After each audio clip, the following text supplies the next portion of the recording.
नमस्कार. आपल्याला mobile token पाहायचा आहे. आधी आपल्याला ब्राउझरवर जाऊन success.nic.in टाकून एंटर करायचं आहे.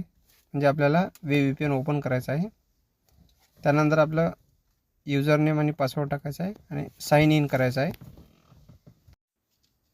तुम्ही सेंड OTPवर क्लिक करून OTP मागू शकता किंवा मग त्याच्या खालचा ऑप्शन आहे मोबाईल टोकन. त्याच्यासाठी तुम्हाला बघा खाली एक ऑप्शन दिलेला आहे. त्या ऑप्शनवर क्लिक करून तुम्हाला टोकन ॲक्टिवेट करून घ्यायचं आहे.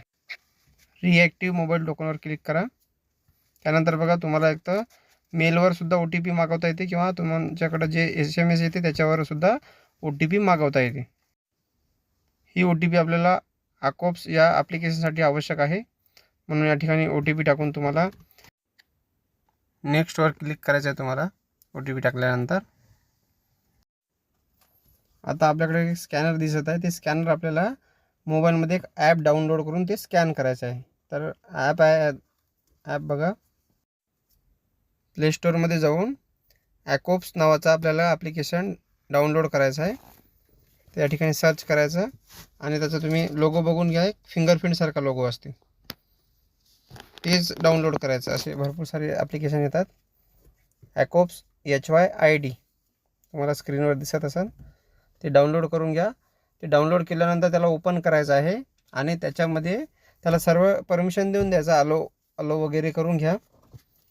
परमिशन दिल्यानंतर हे खाली बघा एक स्कॅनरचा ऑप्शन दिसत आहे रेडवाला. त्याच्यावर क्लिक करा. आपल्या ॲप्लिकेशनचा स्कॅनर ओपन होईल. हा स्कॅनर ओपन झालेला आहे. आता बघा या स्कॅनरवरून आपल्या ह्या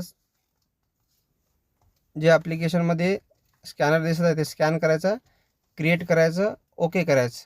त्याच्यानंतर इथं पण आपण नेक्स्ट केलेलं आहे कम्प्युटरवर. आता आपल्या मोबाईलमध्ये जे नंबर दिसत आहे ते नंबर या ठिकाणी टाकून व्हेरीफाय करायचं. एकदा व्हेरीफाय झाल्यानंतर बघा आपण बॅक आलो आहे. बॅक आल्यानंतर एकदा हा जो क्रमांक आहे हा चेंज होऊ द्यायचा. तर 850 290 आहे ना, ते एकदा बघा आता ग्रीनवरून रेड झाला. रेडवरून परत ग्रीन होते म्हणजे दुसरा नंबर येते. हे कंटिन्यू चालूच राहते हा सर्कल. ठीक आहे. आता हा नवीन सर्कलवाला नंबर टाकला आहे आपण. हे क्रमांक टाकून तुम्हाला एंटर करायचं आहे, सबमिट करायचं आहे, साइन इन करायचं आहे. म्हणजे तुमचं VPN ओपन होऊन जाईल. धन्यवाद.